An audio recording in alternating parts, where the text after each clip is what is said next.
고소의 전략 시간입니다. 이병철 변호사가 나오면 확실히 다른 관점의 그리고 탁월한 분석, 그래서 이 프로그램 놓칠 수가 없다라는 분이 많습니다. 시청자 여러분께 감사의 말씀드리면서 오늘도 일요일날 고소의 전략 이병철 변호사님 모시고 지난 한 달 가까운 이재명 정부 평가 어떻게 할 것인지, 윤석열 캠프에서 이재명 검증을 위한 부단장 출신한 사실 아십니까? 이병철 변호사가 그 일을 했는데 왜 지금 이재명 정부에 대해서 이렇게 높게 평가하고 있는지 오늘 하나하나 여러분들과 함께 따져서 공유하겠습니다. 변호사님 어서 오십시오. 감사합니다. 자, 윤석열 캠프에서 이재명 검증 부단장을 했다. 구체적으로 어떤 일을 그 당시에 맡아서 했습니까? 그게 이제 3년 전 대통령 선거 네. 때 이제 2022년 3월 9일이 대선이었죠. 네. 그 전해 2021년 10월 달에 만들어졌어요. 그걸 만든 사람은 당시 이준석 당대표가 만들었습니다. 네. 이거 이제 그 이름은 이재명 국민검증특별위원회. 그 위원장은 강원도지사 김진태. 네.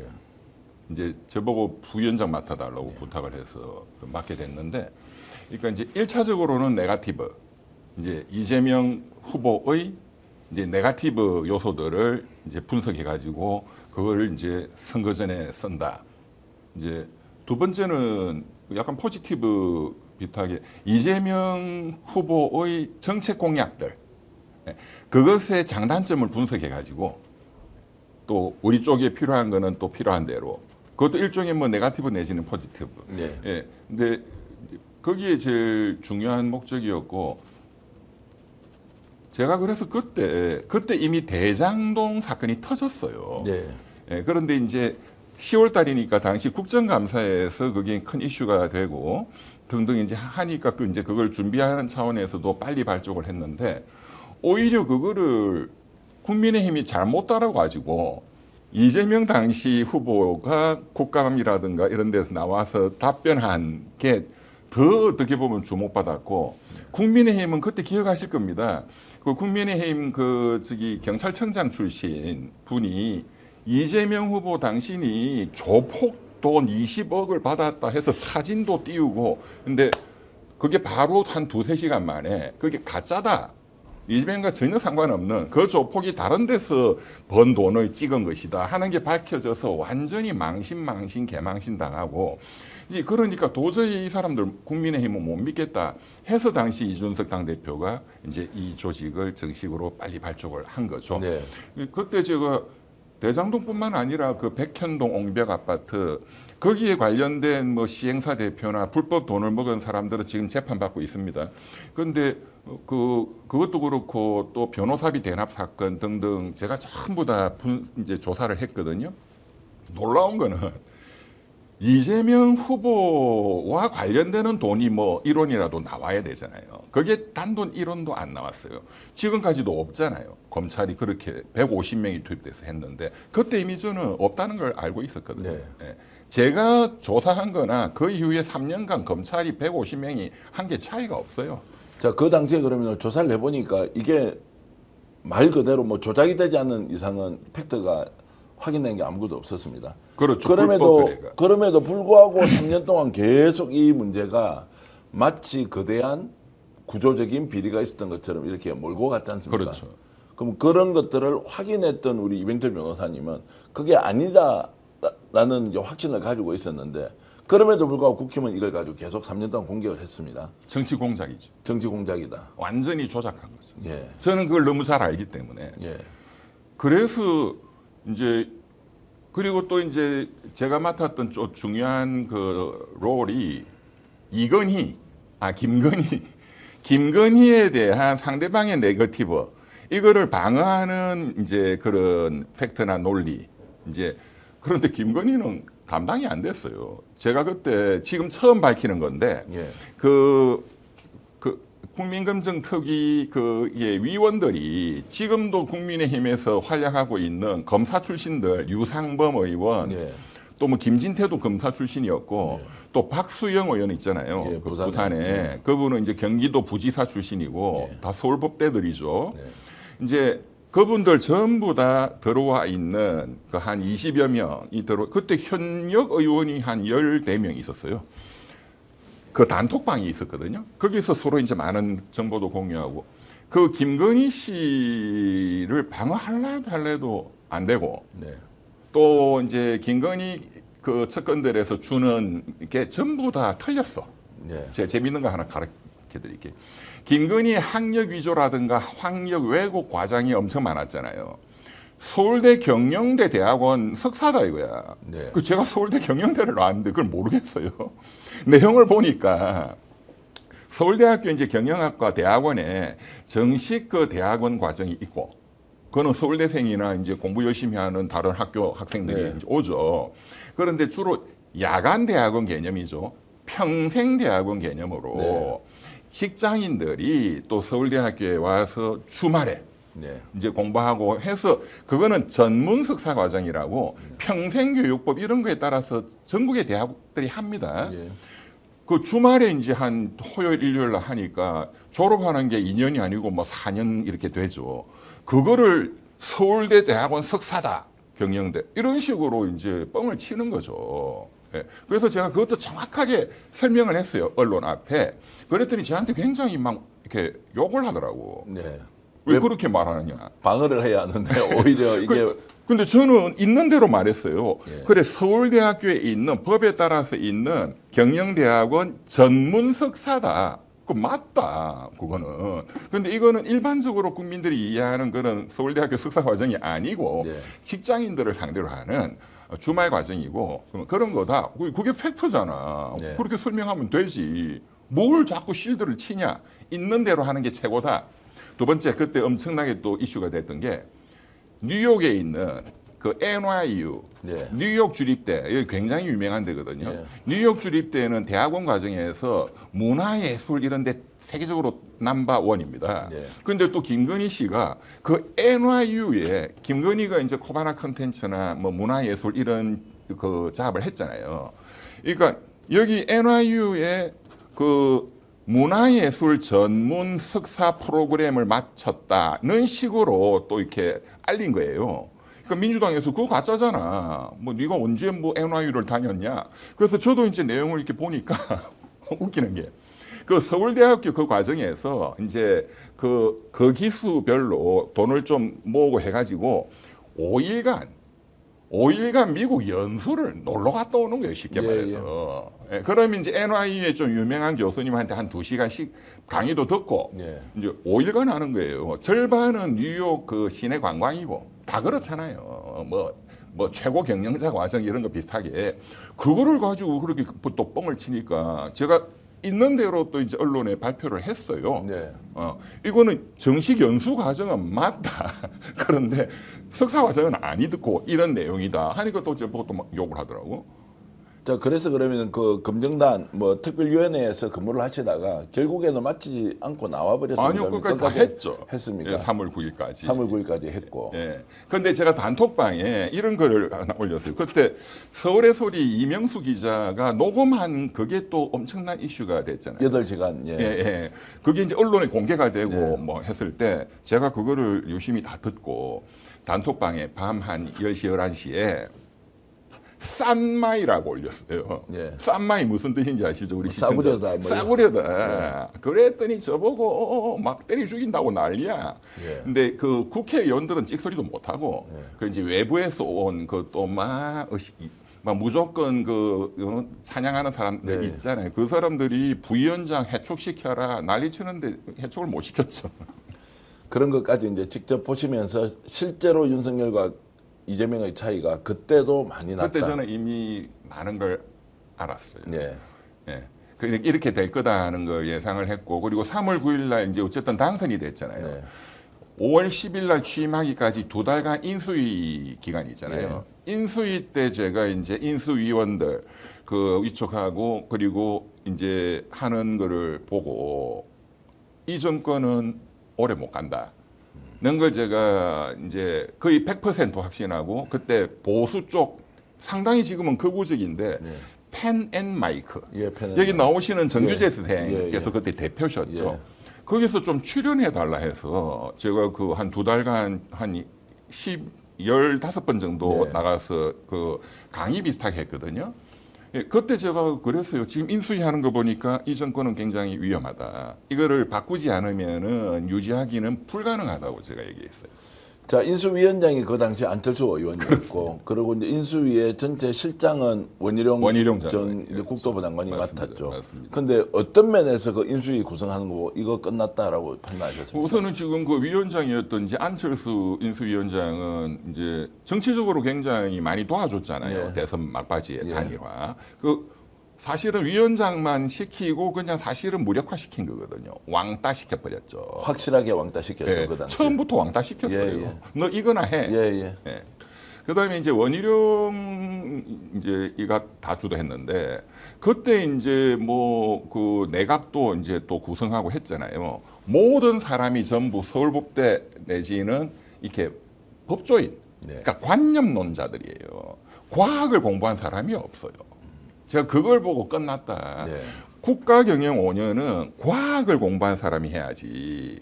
예. 법조인 이런 거는 한 뭐 20% 정도 하면 되는 거고 그냥 말싸움하는 사람들이니까 네. 그 사람들이 구멍가게를 해봤냐 뭘 해봤냐 허구한 날 사람 잡아넣는 거나 했지. 대선 때는 그런 사람들이 또 역할을 할 수 있다. 네거티브 차원. 그러나 5년 국가경영에 관념론자들이 100%다. 이거는 윤석열 당선자의 문제고 이렇게 해서는 국가를 유지할 수 없다. 대선 캠프에 들어갔을 때 윤석열 후보를 혹시 개인적으로 알거나 만나 본 적은 있습니까? 그러니까 제가 만난 건 그 훨씬 전에 예, 그 법무부인 강남 예, 때 그 박영수 특검 예, 예. 그분이야말로 대장동 비리로 200억 요구해서 깜빵 갔잖아요. 예, 예. 그 박영수하고 뭐 윤석열이는 검찰에 있을 때부터 부모 자식 이상의 친한 관계거든요. 예. 그래서 이제 그 박영수 그 팀하고 그때 2015년 그때 이제 박영수 그 팀들이 우리 법무부인 강남으로 왔어요. 다른 데 있다가 그때 이제 제보고 대장동도 도와달라고 요청을 했고 제가 잘랐고 다 깜빵 간다. 예, 예. 이제 그때 한번 뵀죠. 예. 그때는 그러면 현직 검사신 분일 때 그때 대구 고금 그렇죠. 여주지청장 지나고 아니고. 지나고 댓글 사건으로 예, 예. 대구에 좌천돼 가지고 예, 예. 그때 뭐 국회에 와서 나는 뭐 사람한테 충성하지 않고 조직에 충성하는 그걸로 떴잖아요. 예. 근데 저는 그 말 듣고 그 이후 지금까지 그 말에 대해서 국민들이 엄청 쏘았어요. 그 말이 굉장히 뭐 높게 평가받았잖아요. 예, 예. 그런데 보세요. 사람에게 충성하지 않는다. 그 말은 맞는 말이에요. 그다음에 국민과 국가에 충성한다 해야지 무슨 조직에 충성하냐고. 예. 이건 조폭들이 하는 소리지. 예. 어떤 공무원이 조직에 충성합니다. 그따위 건방진 소리를 하는 사람 없습니다. 예. 공무원이.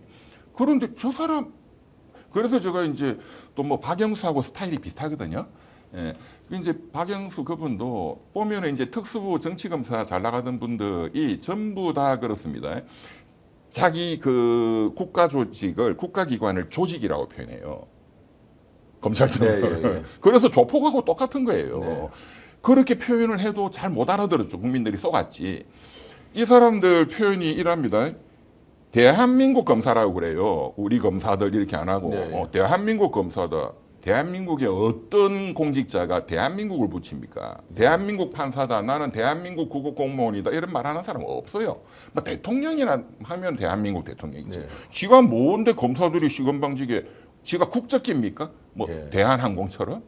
그러니까 이런 표현들을 항상 입에 달고 다니는 게 이 정치검사들이거든요.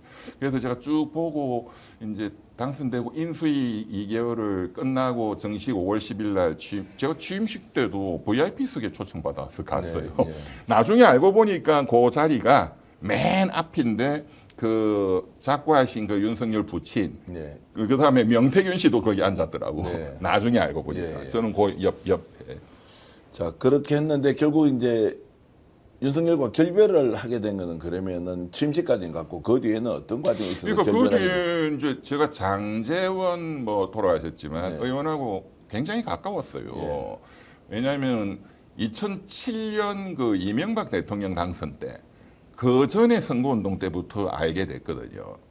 뭐 이명박 이재호 장관은 또 우리 집안 어른이고 장재원 전 의원은 이제 부산이잖아요. 네. 그래서 그때 이제 부산에 또 이제 그 이명박 후보나 이런 분들하고 항상 제가 같이 이렇게 많이 다녔는데 부산 가서 이제 거기에 부산에 포럼도 만들고 그 집안이 워낙 또 세니까 네. 이제 그래서 그때 알게 되고 그러고 대통령 당선되고 이명박 그 다음에 바로 국회의원이 됐죠. 네. 기여가 많았거든요. 네. 그 집안이. 네. 권성동 의원은 그때 강릉 가서 만났는데 그때는 저는 별로 뭐 관심이 없었어요. 그리고 큰 기회가 없었기 때문에 국회의원도 못 됐고 그때는. 네.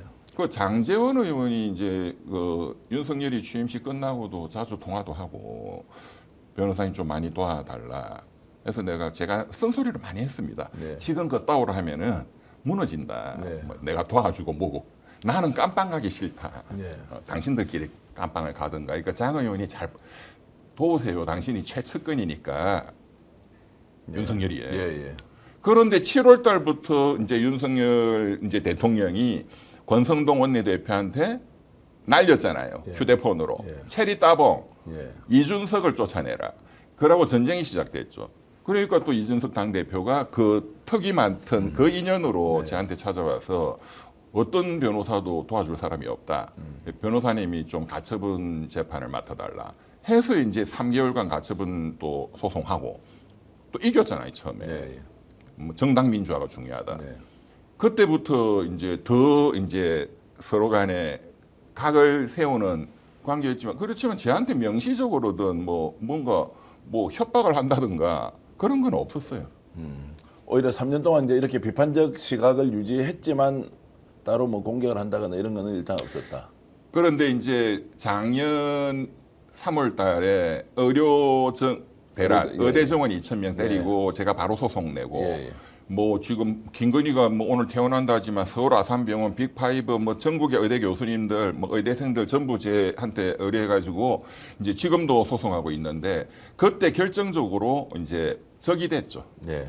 네, 그때부터는 장 의원도 그렇고 한숨을 푹 쉬더라고요. 일단 이제 서로 연락도 일단 중단을 해버렸고 네. 이제 그래서 이제 전면전에 나서서 이제 싸웠던 것이고 이재명 대통령으로 바로 좀 넘어가야 되겠습니다. 지금 이제 한 달 가까이 됐는데 국가적 혼란이 이렇게 짧은 시간 내에 수습이 되면서 국정 안정화까지 얻어냈다라는 것이 이제 굉장히 놀랍기도 해서 이재명 대통령의 어떤 점이 지금 이런 이제 혼란 국면을 좀 안정화로 시키느냐라고 하는 부분에 대해서 어떻게 지금 변호사님 평가하십니까? 일단 숫자를 보면, 그러니까 이제 6개월간의 내란을 진압하고 대통령 선거라는 국민적 선택에 의해서 일단은 이제 취임을 하셨잖아요. 그러니까 국민들과 같이 간다 이게 굉장히 중요한 거잖아요. 윤석열이는 당선되자마자 국민들을 걷어찬 거거든. 지 혼자 그냥 지 멋대로. 근데 이재명 대통령은 지금 하시는 거는 항상 국민과 같이 가겠다. 이게 정말로 저는 이 리더십에서 최고거든요. 네. 이제 이게 굉장히 이제 국민들이 높게 평가하고 있고 그게 숫자로 나타나는 게 지금 뭐 어제 그 MBS 여론조사 보면 이제 60몇 프로 나오지만 저는 그것보다도 더 주목하는 숫자는 PK 부산 경남 부울경이 60%를 넘었다는 거고 그리고 TK도 49% 거의 과반의 이제 그 지지율이 나오고 있다. 지금 경상도 여기가 제일 주목되는 거거든요. 이제 왜 이렇게 경상도도 또 60대, 70대에도 지지율이 굉장히 급상승을 하고 있거든요. 그 이유가 이 리더십에 무엇을 박수 치는 거냐? 지금 말씀드렸지만 민주적 소통 방식이다. 3년 동안 윤석열이 거의 뭐 독재, 뭐 거의 깡패 리더십. 지지하는 사람도 그걸 보는 게 불편하거든요. 이제 이게 확연히 다른 거. 그 다음에 저는 굉장히 주목하는 것은 굉장히 바쁘게 지금 일을 하시는데 가만히 보면 선택과 집중이 정확합니다. 이 민생 경제 여기에 집중하고 있고 지금 국민들은 또 언론은 뭐 특검 수사나 이런 데 관심이 많지만 대통령은 거기에 대해서는 일체 말씀을 안 하시는 게 맞다고 제가 진작 말씀드렸고 완전히 거기로부터는 딱 끊고 잘못하면 정치 보복 프레임이 걸릴 수 있거든. 지금 제일 중요한 이 민생 경제 살리기 그다음에 외교 안보 여기에 굉장히 집중하고 계시고 그런데 항상 문제를 유발하는 게 아니고 과거의 대통령들이 보면 문제를 유발하는 경우가 많았어요. 그리고 해결도 못하면서 그냥 장시간 쓸데없는 소리하고. 근데 이분은 딱 그 자리에서 문제 해결형 리더십이다. 여기에 국민들이 굉장히 시원함을 느끼는 것 같아요. 네. 오랫동안 해결 안 됐던 것들을 바로바로 해결하는, 광주 가서도 그렇고 지금 뭐 어제 그제 추경도 바로바로 집행을 하고 그게 피부로 팍 오거든요. 예.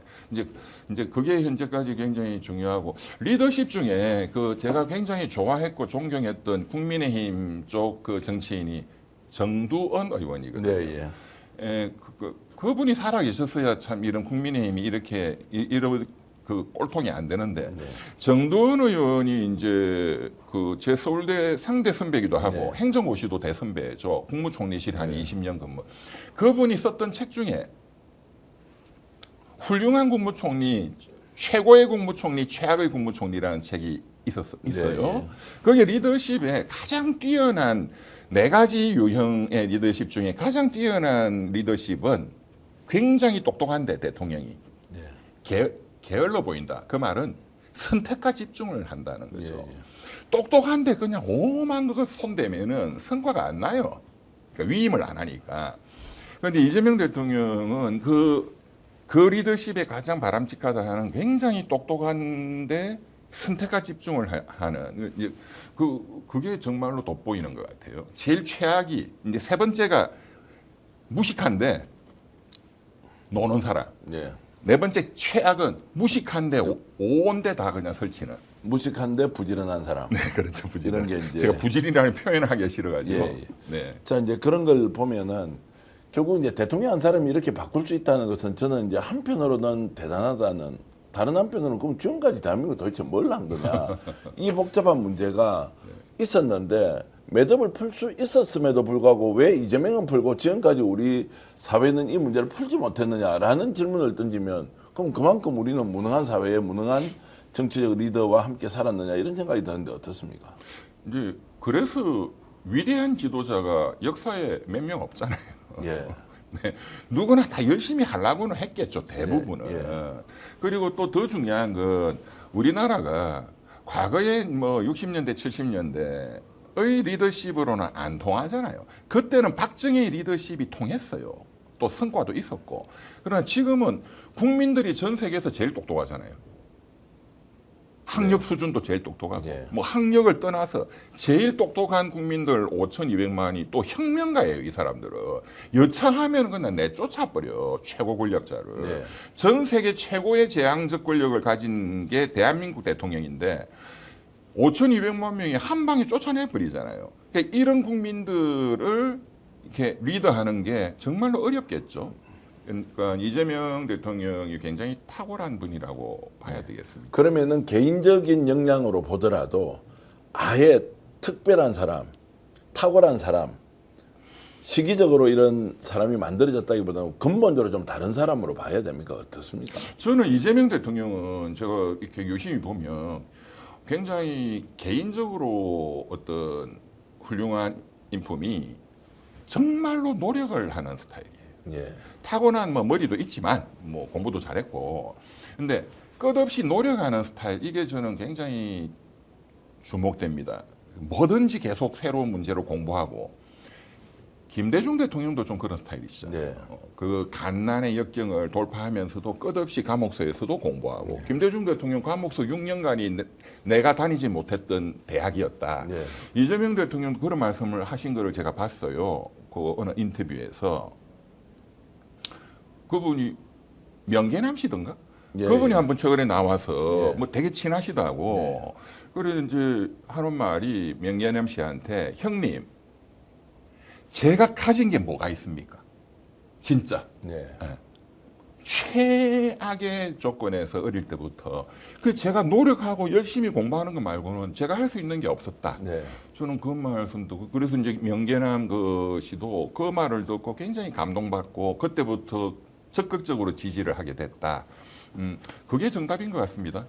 제가 어제도 이재명 대통령 관련된 일대기를 써놓은 책을 제가 쭉 보면서 한 2시간 정도를 밤늦게 읽었는데, 아무리 어려운 상황이 오더라도 누구도 손을 잡아주지 않는 상황에서도 본인은 본인이 이 사회에서 어떤 역할을 해야 되는지를 끊임없이 질문을 던지고 스스로 답을 하고 있는 어머니가 화장실에 청소하고 휴지를 팔고 있을 때도 저 어머니를 위해서 어떻게 해야 되지?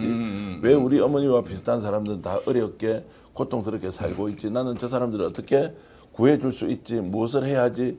끊임없이 질문을 하면서 답변을 하던데 정말로 극단적인 그런 환경에서도 본인이 가야 되는 길에 대해서 계속 선한 마음 그리고 정말로 국가나 국민을 위한 이런 마음으로 가난하고 약한 사람들을 보듬고 가야 되겠다는 그런 것이 본인의 일기장에 상세히 기록되어 있는 것. 타고납니다. 그러니까 그런 그건 부분은 노력한다고 안 됩니다. 타고난 것이 타고나는 거예요. 후천적 환경과 이렇게 서로 만나고 거기에서 다시 역경을 극복해내고 그리고 신체적인 뭐 이런 뭐 팔이 비틀어진 것뿐만이 아니고 흉터가 100개가 넘는다 그러더라고요. 워낙 공장 생활하면서 그렇죠. 많이 다쳐가지고 그럼에도 불구하고 저런 밝은 발언 이렇게 이제 선택을 하고 가는 것은 아 사람이 다르다라는 생각을 저는 요즘 많이 하게 됩니다. 타고나는 거죠. 손흥민 같은 위대한 선수가 다 축구 선수들이 노력하겠지만 노력한다고 되는 게 아니잖아요. 예. 메시, 뭐 펠레 이런 게 노력한다고 되는 게 아니잖아요. 예. 우리가 아무리 노력해도 100m를 9초 뒤에 못 뛰잖아요. 네. 타고나는데 또 엄청난 노력을 하면 위대한 사람이 되는 거죠. 그러면 실제로 지금 이제 역대 대통령 중에서 가장 좋은 평가를 받을 가능성이 있다고 보십니까? 저는 뭐 그까지는 아직 뭐 말씀 못 드리겠는데 이제 그럴 개연성이 상당히 높다. 예. 예. 왜냐하면 지금 말씀드렸지만 과거의 대한민국하고 현재의 대한민국은 문제를 해결할 수 있는 난이도가 달라요. 네.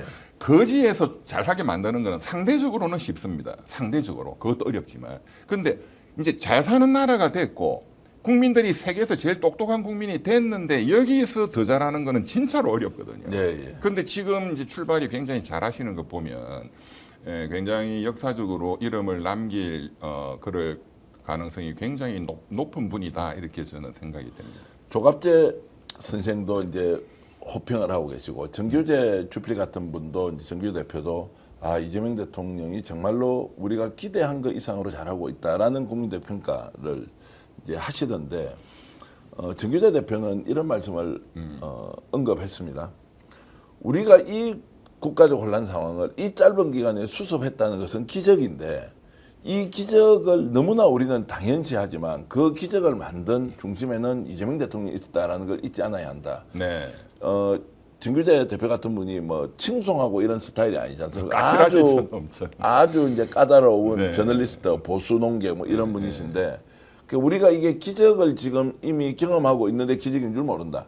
그만큼 안정화가 지금 많이 되었다. 이제라는 말씀을 하시던데 어쨌든 이재명이라는 정규재 주필님은 그 지금도 제가 뭐 자주 그런 그 방송을 보는데 예. 현재 정부의 정책에 대해서는 굉장히 또 신랄하게 비판하십니다. 예. 자, 그래서 이제 지금 이재명이라는 사람은 다르다라는 것을 이제 좀 우리가 확실하게 인지하고 이제 상황을 좀 봐야 한다는 대통령 이재명이 아니라 정치인 이재명이 실제 다른 사람이다라는 전제로 이제 제가 질문을 좀 더 드려보겠습니다. 자, 그러면 인사 스타일이나 총리 지명 그리고 김민석 뭐 국무총리가 이제 탄생할 거 아닙니까? 이제 이런 인사도 매우 무난하고 바람직한 쪽으로 가는 것 같고 보수 진보에 대한 또 이념 논쟁도 없어져 버렸습니다. 아, 그렇습니다. 저 이런 것도 지금 매우 국정 운영을 지금 안정적으로 하고 있다는 하나의 이제 증거다라고 이제 평가를 많이 하거든요. 그렇죠. 그 진짜 좋은 말씀이시네요. 지금 6월 3일 대선 전까지 그렇게 죽일 듯이 하던 양 진영 간의 뭐 보수 진보 예. 이게 진짜 사라졌네요. 예, 없습니다. 예. 그 대화의 주제가 안 되는. 그렇네. 그러니까 거기 실용이라는 말로 덮을 수 있느냐 아니냐라는 네, 건데 네. 결국 제가 보기에는 실질이 국가 운영에 필요한 인재를 골고루 쓰고 거기에서는 지역, 성별, 학력 이런 것들을 아예 무시해서 오히려 역량 있는 사람 중심으로 짜겠다라고 하는 이것이 모든 보수 진보와 관련된 과거의 틀을 다 깨버린 거 아니냐라는 생각이 들어서 야 이것도 정말로 박힐 수가 있구나.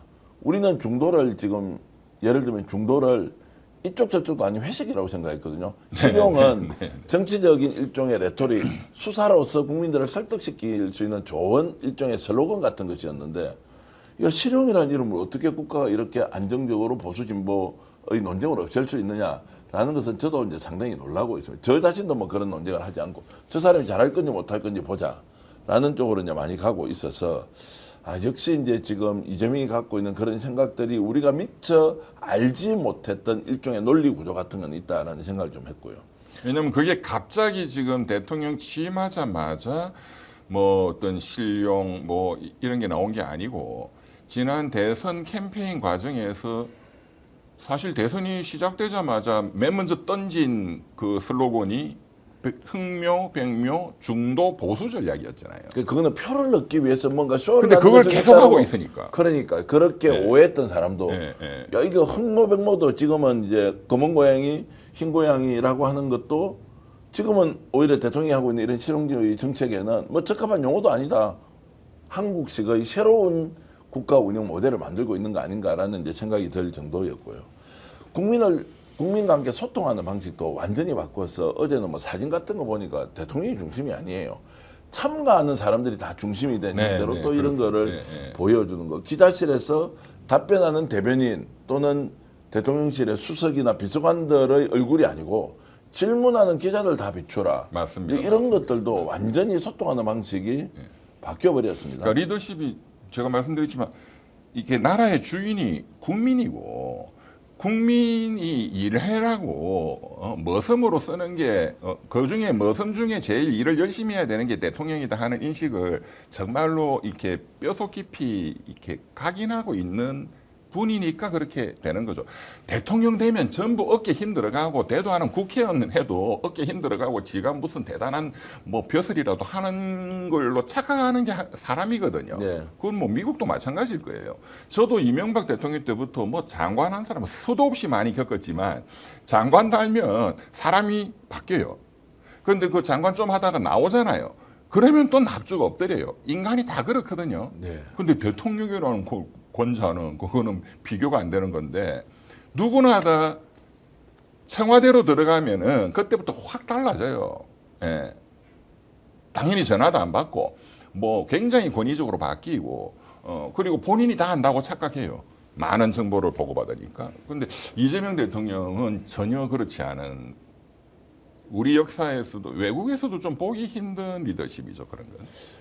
근데 이재명 대통령을 통해서 우리가 거꾸로 이제 되돌아보면 이재명 대통령이 저렇게 이제 그 국민 소통 방식을 하는 거는 결과적으로 놓고 보면 너무나 잘하는 것이고 오히려 대통령의 리더십을 국민으로부터 확고하게 이렇게 받아내는 지혜로운 방식이라는 것을 이재명 대통령을 보고 우리가 깨닫고 있지 않습니까? 그러니까. 이전에는 왜 안 했는지 제가 똑같은 질문을 계속 드리는 이유가 이전에는 왜 안 했느냐 이게 훨씬 더 좋은 방법이라는 걸 정말 모르고 안 했느냐 아니면 권한을 가지게 되면 나 그럴 필요가 없다 그래서 나는 그냥 내 식대로 간다 이렇게 했을까요? 사람이 그러니까 우리가 이제 일반 국민들은 뭐 이렇게 TV에 나오는 뭐 국회의원이다, 장관이다, 국무총리다, 대통령이다, 뭐 재벌 회장이다 하면 그 사람이 어떤 개인적인 어떤 소양이나 인품이 엄청나게 위대한 사람일 거라고 보통은 착각을 하거든요. 그런데 알고 보면 똑같은 사람이에요. 별 차이가 없어요. 그런 사람들이 또 높은 자리를 오히려 수준이 떨어지는 사람이 정치적으로 줄 잘 타가지고 높은 자리를 하는 높다는 표현도 이상한 거지만 그런 권력층 자리에 오르는 사람들이 태반이에요. 대통령도 제가 보기에는 똑같아요. 이명박, 박근혜, 윤석열이 제가 옆에서 겪어보니까 그런데 보십시오. 어떤 정부는 그 정부가 들었으면 좋은 말 많이 합니다. 이런 정부를 만들겠다, 뭐 국민을 떠받들겠다. 하지만 그거를 제대로 한 정부는 잘 없거든요. 네. 진짜로 국민을 존중했던 그 가슴 아픈 노무현 대통령도 참여정부 했지만 이제 또 얼마나 또 많은 욕을 먹었습니까? 그런데 지금 이번 정부는 국민 주권 정부잖아요. 네. 국민이 주권자고 주인이 정부다. 그런데 이거를 그대로 실천은 하는 경우가 잘 없었는데 지금 이재명 대통령 지금 취임해서 한 20여일 동안 딱 내세운 말 그대로 이게 실천이 되니까 네. 그러니까 이걸 정확하게 개념적으로 인지를 못하는 분들이 아직은 대부분이겠지만 정확하게 본인이 제시한 개념을 몸으로 실천한다. 이걸 국민들이 점점 많이 알고 있거든요. 깨닫고 네. 있거든. 이런 리더십은 잘 없습니다. 그런데 이제 이렇게 좀 말씀을 나누고 싶은 겁니다. 저는 이제 대통령을 통해서 우리가 지금 과거에 잊고 있던 거, 아니 이것이 훨씬 더 국가 경영의 생산성과 효율성을 높일 수 있는 방식임에도 불구하고 우리가 선택하지 않았는데, 대통령이 하는 걸 보니까 효능감을 바로바로 느낍니다. 국민주권주의에 국민들도 제대로 대접받는 느낌이 듭니다. 그러면 나는 국민으로서 또는 어떤 조직의 구성원으로서 또는 어떤 그 조직의 대표로서 어떻게 할 것인가라는 문제를 저 스스로 지금 물어보거든요. 제가 스페이스 대표를 하고 있는데, 야, 이재명 대통령 방식으로 그러면은 국민주권의 시대를 열어가는 저 리더라면 나는 당장 스픽스를 어떻게 운영해야 되지? 그렇죠, 그렇죠. 우리 고객들을 어떻게 그렇죠. 상대해야 되지? 예우해야 되지? 이제 이런 것들을 거꾸로 좀 질문을 하게 되는데 답은 잘 모르겠어요. 그런데 이것이 나에게 가르쳐 주는 메시지가 뭔지를 우리 국민들이 지금 알아나가는 것이 굉장히 중요하다. 이재명 대통령의 리더십은 이재명 대통령의 리더십이 국가 경영에만 반영되는 것이 아니라 국민으로서 나는, 특정 조직의 대표로서 나는, 또는 우리 공동체의 중요한 일원으로서 나는, 가족의 가장으로서의 나는 이런 질문을 이제 던져야 한다. 정말로 중요한 그 화두를 던지시죠. 예. 그래야 나라가 전체 나라가 바뀌고 이것이 상식적인 세상으로 돌아가는데 그것이 무엇일까? 그래서 최근에 정말 옳은 말씀이시죠. 최근에 제가 바꾼 것 중에 하나가요. 회사 운영을 하다 보면 노동청 같은 데 불려가서 이렇게 하는 것이 굉장히 시간도 생기죠. 없고 어렵지 않습니까?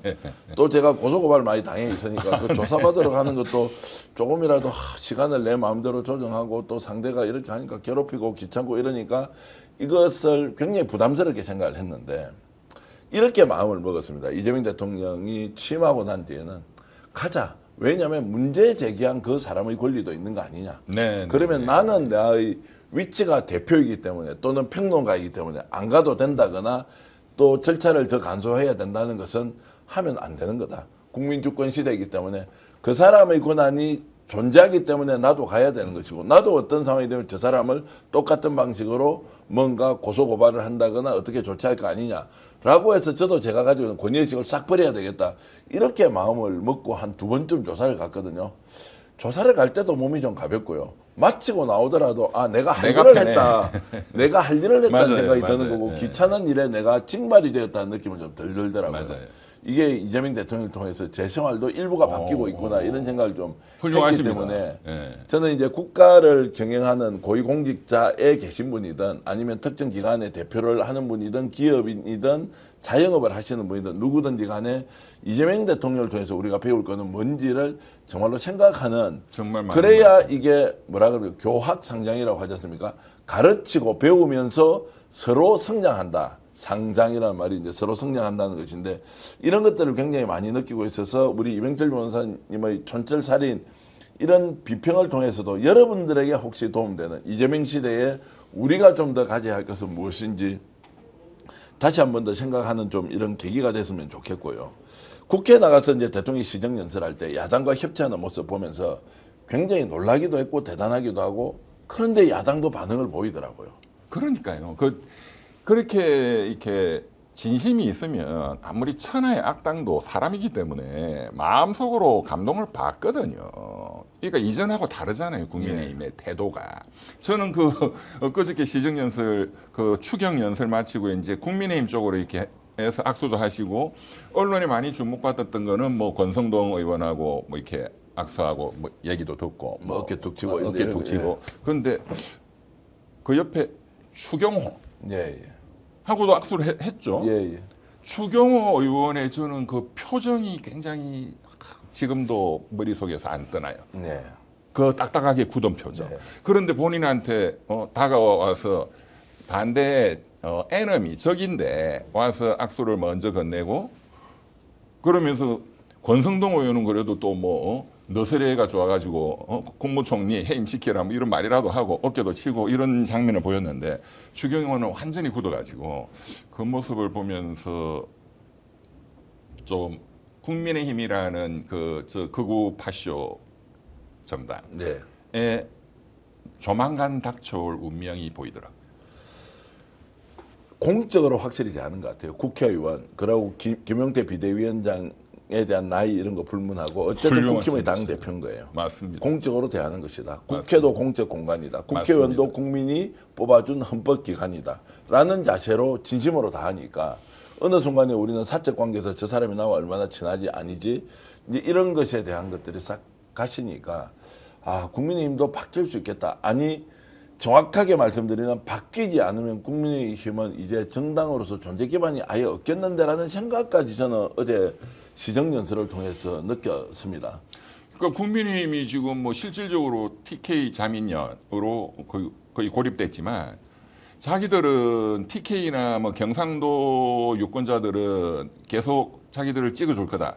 우리는 여기서 그냥 국회의원 배지 달고 그냥 야당하면 되지라고 착각하겠지만 지금 당장 이재명 대통령 취임하고 지금 20여일밖에 안 됐는데 TK 그 지지율의 변화, 60, 70대 그 노인층들 극렬하게 지지하는 노인층들의 변화를 보면 이재명 지지로 급격히 지금 돌아서고 있는 걸 보면 뭐 설사 뭐 무슨 국민의힘 정당에 대해서 위헌 정당이다 법적으로 뭐 해산을 청구한다든가 이런 거 없더라도 네. 아마 스스로 유권자들에 의해서 TK 유권자들에 의해서 심판받지 않겠나 하는 두려움이 이제 이미 생기고 있을 거예요. 자, 그래서 이제 지금 이재명 시대를 살아가는 우리는 이제 정치로만 좀 좁혀서 질문을 드리겠습니다. 정치인들은 어떻게 바뀌어야 합니까? 예를 들어서 국민의힘의 정치인, 민주당의 정치인 다 합쳐서 국회의원, 지방자치단체의 수장, 광역, 기초, 시장, 군수 다 있지 않습니까? 이제 정치를 소위 말하는 선출직으로 이끌어가는 사람들은 어떻게 바뀌어야 하나라는 것이 이미 공식으로 만들어질 것 같은데 이재명 시대에 가장 적응 잘하는 정치인 어떻게 변화해야 합니까? 설명 좀 해주시죠. 그러니까 이재명 대통령 따라하기 하면 되겠죠. 따라하기. 예. TV에 나올 때마다 아 나도 저렇게 따라해야지. 예. 그걸 자꾸 하다 보면은 또 그렇게 바뀌거든요. 실제로 완전히는 예. 어렵겠지만 예. 뭐든지 훌륭한 아니 메시나 그 펠레가 하는 거 화면 보고 계속 따라하다 보면은 조금씩 좋아지잖아요.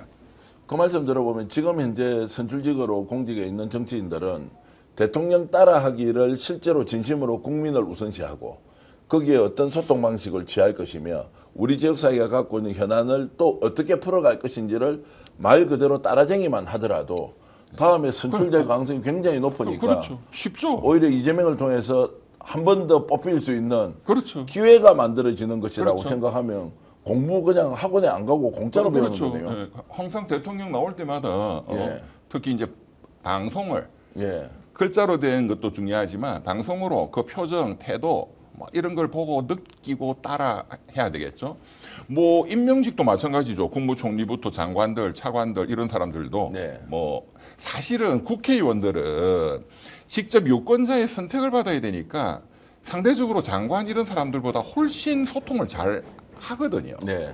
또 겸손하게 또 하려고 노력도 하고 장차관 이런 사람들이 진짜 꼴통들 많습니다. 네. 이 사람들은 뭐 소통 이런 거를 해야 될 필요가 많이 없잖아요. 네. 그리고 이 사람들은 국민의 심판을 받아본 적도 잘 없잖아요. 뭐 고시부터 갖고 올라왔다. 뭐 그러니까 윤석열이처럼 정치 검사들처럼 이 행정 관료들도 뻣뻣하거든요. 제가 뭐 행정고시 동지 회장하니까 너무 잘 알지. 지가 잘난 줄 알아. 이 사람들이 정말로 문제예요. 네. 근데 이 사람들도 정신 차려야 될 게 본인들이 지금 이제 그 모시고 있는 대통령의 그 행정부 수반의 하는 것을 보고 행정 관료들도 따라하기를 열심히 해야 됩니다. 이 사람들이 더 열심히 해야 됩니다. 국회의원보다. 위기는 오겠죠. 지금 위기 없이 계속 가면 좋겠지만 위기는 오게 되죠. 그게 뭐 자연의 법칙이죠. 자연의 봄, 여름, 법칙이죠. 가을, 겨울처럼. 그렇게 돼 있는데 그렇죠. 그러면 위기가 지금 닥쳐온다면 어떤 이제 현실적인 우리 이미 문제가 왔죠. 이미 왔다. 어떤 엄청난 위기가. 예. 집값.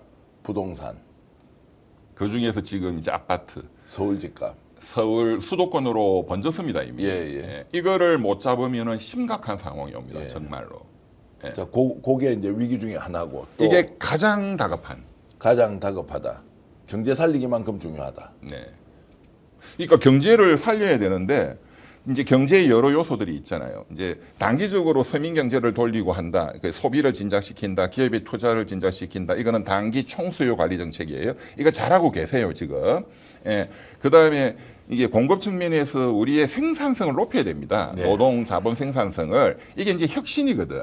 이걸 하기 위해서 AI 투자를 한다 등등등등. 이건 이제 밑그림을 잘 저기 하고 있는데 이제 자산 시장이 중요하죠. 증권 시장을 활성화하고 여기에 공정하게 하겠다. 증시의 그 이 범죄 집단들 주가 조작 이런 거를 철저히 규제하고 그리고 공정한 룰이 정착되도록 하면 지금 자본시장이 더 좋아질 거다. 그게 지금 코스피가 3천 이상으로 그 숫자로 일단 좀 보여주고 있죠. 그런데 자산시장 중에 너무나 지금 중요한 게 부동산이거든요. 그 중에 아파트입니다. 왜냐하면 대한민국 가계부채의 핵심이 아파트 담보대출이잖아요. 예. 그렇기 때문에 그리고 아파트 담보대출 이게 너무 이렇게 일반화돼 있고 그리고 너무 가수요와 거품이 심합니다. 이제 이런 말씀을 들으면 지금 아파트 보유자들은 불편하실 거예요. 그렇지만 불편한 진실을 누군가는 말을 해야 돼요. 지금 보면 아무도 말을 안 해요, 정치권에서. 그런데 언론에서는 완전히 지금 불이 붙었고 현장은 엄청납니다. 지금 현장에 가면 이게 지금 2018년 문재인 정부 때에 26차례인가 대책을 만드는데도 풍선 효과로 더 이제 높아졌잖아요. 그때 고점을 이미 돌파했어요. 지금 분위기가. 이제 이 자산시장 이것의 버블을 안정화시키고 관리하지 못하면 이 경제 전체가 무너지는 상황이 와요. 네. 그 대표적인 게 일본입니다. 일본이 1980년대에 미국을 다 살 정도로 엄청났는데 하와이를 다 사고 엠파이어 스테이트 빌딩도 샀죠. 91년도에 부동산 버블이 터져가지고 지금까지 장기 불황. 일본의 1인당 GDP가 우리보다도 낮습니다. 대만보다도 낮아요. 작년부터. 예. 그 엄청난 일본이. 네. 예. 미국도 지금 트럼프가 관세 전쟁을 때리고 지금 이란에 그렇게 엄청난 폭격하고 하는 근본 원인은 경제입니다. 미국도 그 경제가 2008년 서프라임 모기지로 터졌던 그 부동산 금융위기에서 지금도 벗어나고 있지 못한 거거든요. 자, 첫 번째 가장 큰 이슈는 이제 서울 집값 문제, 부동산 문제로 터졌다라는 부분에 대해서 어떻게 이제 답을 낼 건지. 지방은 완전히 고사 상태. 그런데 오늘 예. 이제 시작이 됐어요. 정부의 이제 대책이 예. 갭 투자부터 정확히 맞겠다. 예. 이렇게 전세 끼고 사는 거 못하게. 다주택자 또 추가 담보대출 해주지 여러 가지 않겠다. 있는데 제가 제일 주목하는 거는 지금 금융위가 발표한 건데요. 갭 투자 못하도록 실입주하라 이거거든요. 예. 6개월 내로. 예. 일단 스타트가 좋아요. 예. 예. 어쨌든 이제 그런 것들은 좀 지켜보기로 그렇습니다. 하고요. 참 시간이 있으면 말씀을 좀 더 나누고 싶은데 이재명 정부가 지금 현재 관리하고 있는 국가 전반의 상황은 매우 지금 칭찬받을 만하다. 그렇습니다. 그리고 확실히 다른 정치 리더가 대한민국을 이끌어가고 있다라는 이제 생각을 하고 있고요. 매주 한 번씩 이렇게 모셔서 얘기를 좀 더 구체적인 사안에 대해서 제가 듣도록 하겠습니다. 1분만 한 가지 예, 예. 그 시청자들 반드시 좀 아셔야 되는 예. 대통령께서 너무 잘하신 게 이번에 나토 예. 안 가신 게 예. 너무나 잘하신 거예요. 보세요. 트럼프가 이란을 완전히 그냥 폭격해가지고 예. 한 방에 전쟁을 끝냈잖아요. 예. 그럼 굉장히 다행스러운 겁니다. 국제적인 우리도 예. 전쟁이 오래 가면 안 되겠죠. 그러면서 나토 가가지고 완전히 개순 장군처럼 예. 나토 그 정상들한테 너그 GDP의 5% 국방비, 국방 예산 너가 돈을 써. 왜 미국이 쓰냐? 예. 꼼짝도 못했어요. 예. 우리나라한테도 지금 그거를 요구를 했다는 거거든요. 예. 위승락 그 안보실장한테 잠깐 만났다는 거잖아요. 예. 우리가 5%면은 우리 국방 예산을 얼마를 매년 해야 되느냐? 120조입니다. 예. 현재 우리가 예산이 한 700조 가량 되는데 예. 한 60조를 국방 예산에 투입하고 굉장히 높은 거예요, 우리나라가. 예. 북한하고의 그게 있으니까. 그런데 따블을 쓰라는 거예요. 120조. 불가능해요. 네. 그러면 방위비 이제 주한미군 방위비 또 요구를 하잖아요. 방위비가 지금 1조 3천억이거든요. 그거를 높여주더라도, 그러니까 협상을 잘해야 되지. 그러려면 이재명 대통령은 늦게 만나면 돼요. 네. 예. 너무너무 이것도 잘한 선택이다 이렇게 봅니다. 서두를 이유가 없다 이렇게 이제 말씀을 그렇습니다. 주시는 거고 어쨌든 윤석열 정부 출범 과정에서 역할을 했던 이병철 변호사께서 지금은 이제 이재명 정부 한 달 평가 여러분 잘 들어보셨죠? 저는 이런 생각을 합니다. 이재명 대통령을 통해서 우리가 지금 무엇을 배워야 하는가? 똑같이 그 배움 이후에 나는 내 삶의 현장에서 또 무엇을 적용해서 나도 직접 실험해 볼 것이냐. 그 실험이라는 것은 시행착오가 될 수 있지만 그 실험은 정말로 실험실의 실험처럼 갈 수는 없고 내 삶을 바꾸는 구체적인 목표, 그 과정, 결과를 가지고 평가받을 수 있는 이런 그 생산적인 접근이 필요하다는 생각을 많이 했습니다. 우리 정당이, 우리 정치인이, 우리 지방자치단체가 그리고 지방자치를 구성하고 있는 지방의원들이 무엇을 어떻게 해야 하는지. 그래서 제가 오늘 말씀드리고 싶은 결론은 변호사님, 더 많은 이재명이 필요하다. 우리 스스로가 바뀌자. 예. 5,200만 스스로가. 그렇죠. 그래서 그래야 5,200만 대통령이 성공합니다. 맞습니다. 5,200만 명의 혁명가가 이재명 정부를 출범시켰다면 지금부터는 5,200만 명 국민 중에서 내가 바로 이재명이다. 내가 바로 이재명이 만든 국정 운영, 내가 바로 민주주의를 실현하는 최전선의 주인공이고 주연 배우다.